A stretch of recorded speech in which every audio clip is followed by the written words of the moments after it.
right, what's going on, you guys? Nick here with Nick Strength and Power, and the prejudging for the 2025 Texas Pro just wrapped up. This is your first call out here, so essentially you've got the same top 5 guys here from the Tampa Pro, so it looks like your top 5 is not going to be changing. The order might be changing, but in addition to that, you've got Kareth Baggio, who is coming up from 212 to do this open show. Now, based on the call-outs that followed this, I would say that Kareth is no longer in that top 6. It seemed like he got kind of pushed to the outside in those call-outs where they were comparing for 5, 6, 7. He was kind of on the outside of those call-outs. But starting out this prejudging, I think the standouts, again, are Jordan and Quinton. I think the show is between those two guys again. And with Quinton, I was really impressed. I think that Quinton did what everybody basically said he needed to do, is come in sharper than he did in Tampa. I think he still has room to be sharper than he was here, but I think this was probably his best ever look and even better than either prejudging or finals at the Tampa show. This was a very, very, very good Quinton. Now, this is interesting to me because if you guys remember, at the Tampa show, the prejudging was only a 1-point decision between Quinton and Jordan. It was 7-8 at the prejudging. Now, Quinton to me looks significantly better here, at least at the start of prejudging, than he did in Tampa. Jordan maybe a little bit sharper than he was in Tampa, but to me he looked about the same. But I think Quinton looked noticeably tighter here. So that's interesting when you consider back in Tampa, the prejudging was 1 point. I think this is a really close toss-up at this point. I've got it. I've got Quinton with the front double. I've got Quinton with the abs and thighs. I've got Quinton with the front lat spread and back double bicep. I've got 4 poses to Quinton. With Jordan, he's got the most muscular. I've got him with the side tricep. I've got him with the back lat spread. And I've got him with the side chest, but I think the side chest is a bit of a toss-up, and that could be what pushes it in favor of Quinton. I've got it 4-4. I've got it like a total toss-up. Selfishly, I would love to see Quinton win this. I love to see kind of an underdog story. I think Quinton, adding another name to that Olympia lineup, because again, it's just such an apples and oranges comparison. Jordan is this conditioning guy, very dense, very muscular. I've said before, he kind of reminds me of a Branch Warren-esque physique, especially in the lower body. He's got crazy legs.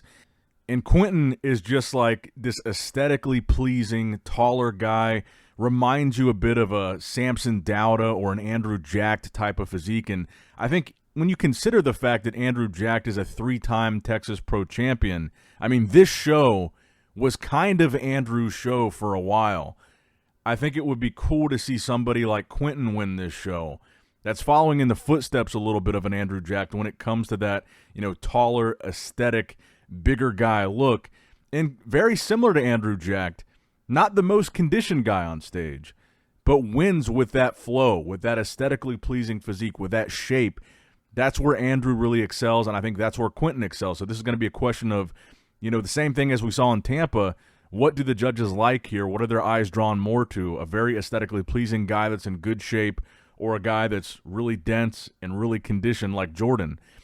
And I think it makes it really interesting that Quinton looks a lot better here than he did in Tampa. I think this is really a toss-up as of prejudging. Now, I'll take a look at this call-out here. I believe this call-out was where they're comparing. So they took 4 guys out of this. So this is not going to be your top 4. So they would be comparing for 5 and 6 in the middle of this call-out. And then on the outside of those middle, it would be 7 and 8. So you've got Justin Savoy, you've got Beef Stew, you've got Bruno Santos, you've got Emir Omaragic, you've got Patrick Moore, you've got Kareth Baggio. Like I said, Kareth was in that first call-out, the first 6-man call-out, but based on his positioning throughout the course of this call-out, I don't think he's looking at 6th. I think Bruno is leading this call-out, so Bruno is probably looking at 5th place. I would say definitely looking at 5th place at this point. And it seemed to me, again, based on the movement here, I think Emir looked a lot better than he did last week. I think Emir is probably being compared for 6th. That's how I would have it. And I think Beef Stew is going to get a little bit of redemption here because, to me, it looked like possibly Stew is going to be 7th or, worst case, 8th. He was 9th in Tampa, but I think importantly, it looks like he's going to place ahead of Patrick Moore, who placed ahead of Stu in Tampa because Patrick was on the outside essentially this whole call-out. I think Stu looked a little bit tighter here than he did in Tampa. Still not 100% what I would like to see from Stu, but I think it's going to go down as a successful showing for him. He's going to be a higher placing, maybe 7 or 8, which would be higher than his Tampa placing, and it looks like he's probably going to beat a guy that beat him in Tampa. And who knows, maybe there's a chance that he could place ahead of Emir, but it looked to me like they have Emir in 6th. So that's going to be your placings outside of the top 4. Now, they come back for a top 4 call-out. John Jewett, Joe Palacios, Quint Beastwood, and Jordan Hutchinson. So Joe Palacios, very impressive in Tampa, very impressive here. He was 3rd in Tampa, and I think he's going to be at least 3rd here in Texas. And the reason I say that is because kind of the question with Quinton, because if you remember at the Tampa show, there was a big swing in points at the finals, and I think the reason for that was Quinton faded, and he wasn't able to hold on to the conditioning that he had in prejudging. And I think we kind of saw a shadow of that here, because towards the very end, the very, very end of this top 4 call-out, which they ran through several times, several rounds opposing, they actually moved Quinton to the outside and moved Joe Palacios in next to Jordan, because Joe did look that good. And I think that towards the very, very end, Quinton was fading. So this is interesting because, like I said, we saw this happen in Tampa. It was a 1-point decision at prejudging, 7-8. It became a 5-point decision at finals, 5-10 in favor of Jordan for a final score that was a 6-point decision, which would have been just 2 had Quinton held onto the conditioning and been the same as prejudging. But now that move at the very end has me a little bit concerned for Quinton's placing here, because Joe did look phenomenal. I think there is a very realistic possibility they were comparing Joe to Jordan for a 2nd place spot at the very end of that call-out. I think that's a very realistic possibility. At the beginning of prejudging, I thought there's a good chance Quinton might win this show.